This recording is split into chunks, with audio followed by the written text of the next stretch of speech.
Assalaamu calaykum asxaabi kusoo dhawaada kanaalkayga walaal waxaan kaa codsanaynaa inaad subscribe noo saartid maanta waxaan sharaxaynaa film American Science oo lagu magacaabo Awake.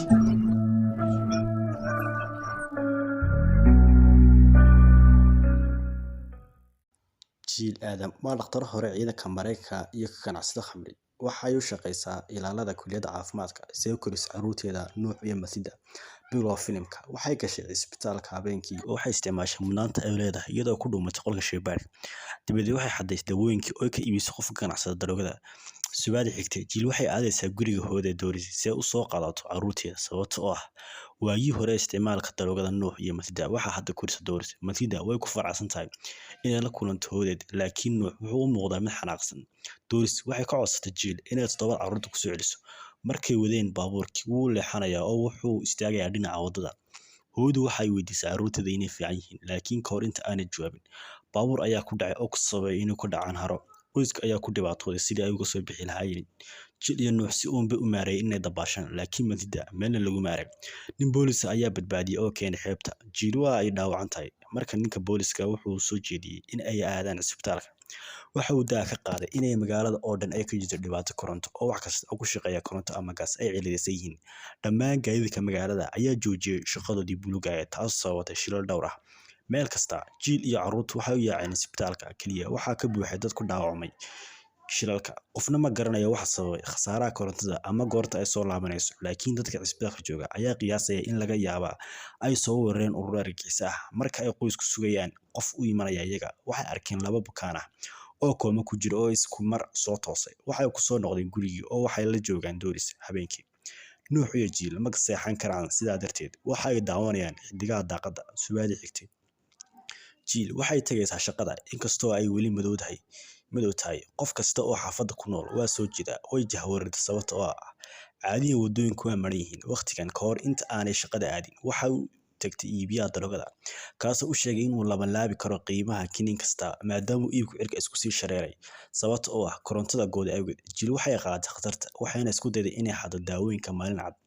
Waxaa qabtay madaxa kulliyadda Dr. Murphy oo qolka la soo galay 2 askari si la yaab leh. Jiil ugu dambeyntii way xaday daawooyinkii. Waxay ku mashquulsan yihiin sidii ay u heli lahaayeen sababta korontadu u luntay. Dr. Murphy waxay xusuusatay in Jiil ay ahaan jirtay dhakhtar sidaa awgeed waxay weydiinaysaa in ay ku biirto xarunta badbaadiyaasha ee la aasaasay si ay u baadho khasaaraha awoodda. Jiil way diiday dalabka iyada oo doonaysa inay carruurteeda la joogto. Shaqaalaha ka socda kulliyadda oo lagu magacaabo Brain ayaa u sheegay Jiil in qofna magaalada uusan awoodin inuu socdo 48 saac ee dambeysay ma hubaan waxa keenay laakiin waxay ku dhowdahay sidii in khasaaraha korontadu ciribtiray awoodda wadada ee aadamaha. Brain waxa uu sharaxayaa darnaanta xaaladda isagoo oo ku andacoonaya in dadku dhawaanahan ay la kulmi doonaan calaamadaha hurdo la'aanta haddii ay tani sii socoto muddo dheer. Qof walba wuxuu waayi doonaa maskaxdiisa. Jiil ma rumaysan isaga sababtoo ah Masida si nabad ah ayaa habeenkii oo dhan u seexatay oo aad u seexatay. Markii ay shaqada ka tagtay Brain waa naxiyay qof kaliya ee la yaqaan ee saacideystay 40 saac ee la soo dhaafay waa haweeneyda ah oo qabta cudurka wadnaha. Dhakhaatiirtu waxay daraseen astaamaha iyaga oo rajeynaya in ay daawo helaan xaaladda. Jiil waxay ogaatay in Masida iyo haweeneydu ay yihiin kuwa kaliya ee ka reeban magaalada oo dhan. Brain waxay ka codsatay Jiil inay Masida u kaxayso xarunta si ay u caawiso dhakhaatiirta laakiin Jiil way diiday iyada oo ka baqaysa tijaabooyinka ay dhakhaatiirtu ku sameyn doonaan gabadheeda. Taas dabadeed waxay u degtay gurigii si ay u raadiso Masida laakiin waxay ogaatay inay ku sugan tahay kaniisadda. Qof kasta oo kaniisadda jooga ayaa loo sheegay in Masida ay weli seexan karto. Wadaadku wuxuu bixinayaa wacdi ku saabsan Masida inay tahay iftiinka rajada. Haddii xagjiriinta jooga kaniisadda waxay rabaan inay u huraan naftooda iyaga oo rajeynaya inay hurdadoodii u helaan. Markay guriga ku soo noqotay Jiil waxa ay dareentay in Masida laga yaabo inay khatar weyn ku jirto haddii dadku ogaadaan inay seexan karto. Sidaa darteed waxay xidhatay boorso iyada oo go'aansatay in ay ka cararto dadka. Iyada iyo Nuux waxay u socdeen kaniisadda iyo Brain oo la socday. Intii ay sii socdeen waxay indhahooda ku arkeen dhowr dhac oo ka dhacaya suuqa. Waxay sidoo kale la kulmeen meydka sarkaal booliis oo meel wada yaala. Dadku waxay durba bilaabeen in ay washo hurdo la'aantu. Jiil ugu dambeyntii waxay gaadhay kaniisaddii oo waxay maqashay dadka hadlaya inay allabari u bixiyaan Masida. Brain waxa uu isku dayaa inuu dadka ku qanciyo in ay u ogolaato inay tagto xarunta oo ay ka caawiso saynisyahaniinta inay helaan daawo balse askarigii ayaa toogasho ku dilay. Brain qof walba uu argagaxay waxa uu bilaabay inuu meesha ka cararo. Jill waxay maamushay inay carruurteeda soo kaxayso oo saddexdoodiiba waxay u carareen kayn u dhow. Nuux wuxuu ku qanciyay Jill inay aado xarunta sababta oo ah haddii isaga iyo Jill ay ku dhintaan dhowr maalmood gudahood dadku waxay dilayaan Matilda iyada oo ka hadlaysa guurkooda soo socda. Jill waxay ogaatay in garaash uu agtooda yahay. Waxay aadeen garaash u dhow si ay gaari u helaan. Nuux iyo Matilda waxay ku dhuunteen bannaanka. Jill si taxaddar leh ayay u gashay garaashkii. Waxay dareentay in labo tug ay meesha ku jiraan. Waxay xalisay in ay si tartiib ah u soo qaadato furayaashii oo dhan. Kadib markii ay heleen gaari shaqaynaya, waxay bilaabeen socdaalkoodii xarunta. In yar kadib, Matilda waxay ku seexatay xagga dambe ee baabuurka. Marka loo eego duruufaha jira, Nuux wuxuu la yaabay kartida ay walaashu leedahay inay seexato. Waxay joojiyeen gaarigii markay arkeen shil ka dhacay bartamaha waddada. Jill way soo dhaadhacday waxayna ogaatay inuu yahay tuuggii hore oo lagu dilay shil. Si fudud ayay qorigii uga dulqaadatay. Dabadeed safarkii ay sii wadatay. In yar kadib waxay la kulmeen dad qaaqaawan oo loo maleynayo inay ka yimaadeen cibaadaysi oo taagtaagan jidka bartankiisa. Waxay joojiyeen gaarigii inta ay dhaafayeen dadku. Kadib waxa ay gaadheen maktabad gaar ah oo waxa ay go'aansadeen in ay nastaan. Jill waxa ay baraysaa Matilda toogashada iyada oo ku andacoonaysa in uu u baahan doonto marka ay Jill iyo Nuux ay u dhintaan hurdo la'aan. Fikirka kaligiisnimada ayaa argagax gelinaya Matilda. Kadib waxa ay dhex seexatay gaariga halka Nuux iyo Jill ay isku dayayaan inay ka helaan xudunta khariidadda. Dhowr maxbuus ayaa lagu soo daayay xabsiga u dhow. Dhibaatada awgeed, maxbuus lagu magacaabo Cali ayaa helay gaarigii oo kaxeeyay Matilda oo weli ku dhex jirta. Markii labadoodii dibadda u soo baxeen, way yaabeen markii ay arkeen in Matilda lagu kaxaystay gaarigii. Nasiib darro, maxaabiis ayaa ku hareeraysan oo ma bixi karaan iyaga oo Nuux weydiisanaya inuu yimaado. Jill rasaastii ayaa ka dhamaatay. Waxay ku dhowdahay inay qabtaan maxaabiistu mar kale. Ayuu Cali gaarigii ku celiyay maktabadda isaga oo badbaadiyay Jill iyo Nuux. Daqiiqado kadib waxay istaageen meel u dhow burbur diyaaradeed. Cali wuxuu burburkii ka helay dhowr dhar iyo waxyaalo kale oo daruuri ah. Kadib waxay u jihaysteen waqooyiga ilaa xudunta. Habeenkii Jill waxay Matilda baraysaa wadida gaariga si ay uga diyaariso suurtagalnimada ah inay ku noolaato nolol kelinimo ah.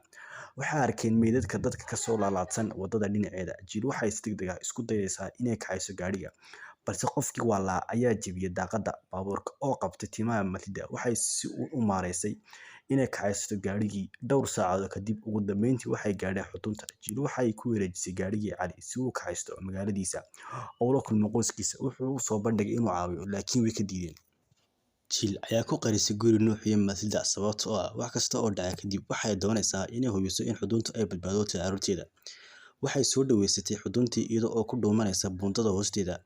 Waxay ogaatay in ciidanka ilaalinaya xuduntu ay ku badbaadaan daawooyin. Jill waxay isku ekeysay shaqaalaha shaybaarka waxayna la kulantay haweeney duq ah oo qof kaliya ee seexan kara marka laga reebo Matilda. Jill waxay doonaysaa inay koriso Matilda maadaama iyada kaliya ay suurtagal tahay inay sii noolaato. Laakiin haweeneydu aad bay u xanuunsan tahay mana fahmayso codsigeeda. Waxa uu sheegtay inay dhimato bishii hore laakiin balse si uun u nooshahay. Isla markaaba Dr. Murphy ayaa soo gashay qolka waxayna aragtay Jill.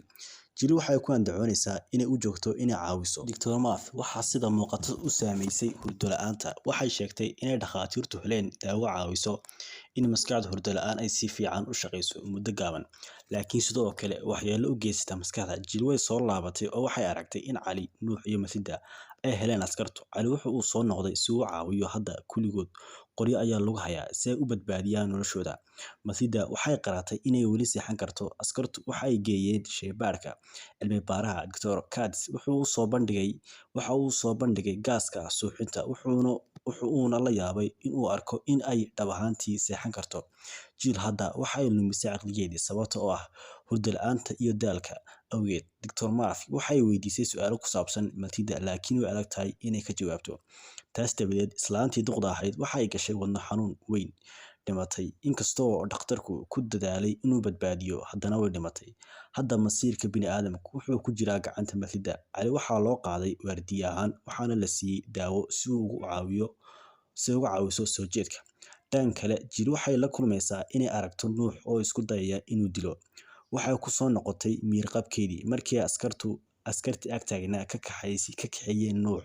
Dhowr saacadood kadib, qof kasta oo jooga xarunta oo ay ku jiraan shaqaalaha caafimaadka iyo askartu waxay bilaabeen inay maskaxdooda lumiyaan. Waxay bilaabeen in qof kasta oo agtooda jooga ay toogtaan. Mid ka mid ah askarta ayaa qoriga ku qabtay Jill laakiin iyada ayaa istoogatay. Kadib waxay bilaabeen in ay isdilaan. Jill waxay ku degdegtay inay badbaadiso Matilda, laakiin Murphy ayaa joojisay iyada. Dhowr ilbiriqsi kadib way dhimatay sababtoo ah daawooyinka uu Dr. Curtis siiyay ayay u dhimatay. Jill ayaa ugu dambeyntii heshay Matilda. Waxay u ordeen inay badbaadiyaan Nuux. Nuux sidoo kale waxaa saameysay hurdo la'aanta. Wuxuu taabtay silig koronto isagoo aaminsan in uu yahay kalluun. Jill iyo Matilda waxay isku dayayaan inay badbaadiyaan isaga, laakiin waxba ma tarin. Subaxdii xigtay, meydka ayaa daadsan meel kasta. Qof kasta wuu dhintay marka laga reebo Matilda iyo Jill. Hase yeeshee, Jill kuma jirto dareenkeeda saxda ah oo waxay u dhowdahay in ay geeriyooto. Isla markaa Nuux isaga oo nool ayuu toosay. Labadooduba aad ayay ula yaabeen, iyaga oo ku faraxsan inuu dib u soo kacay. Waxay ogaadeen in Nuux uu u muuqdo mid ka soo kacay hurdo qoto dheer, oo hadda yahay mid caadi ah. Matilda waxay ogaatay in Nuux uu seexan karo sababtoo ah si ku meel gaar ah ayuu u dhintay. Sidii ay samaysay markii ay ku dhacday harada, iyaga oo isku dayaya inay badbaadiyaan hooyadood. Carruurtu waxay keeneen haro u dhow. Waxay ku riixeen biyaha iyaga oo sugaya in ay joojiso dhaqdhaqaaqa. Markii ay joojisay dhaqdhaqaaqii, dibadda ayay u soo saareen oo ay isku dayayaan inay soo nooleeyaan. Filimku wuxuu dhammaanayaa carruurta oo hooyadood CPR ku sameynaya.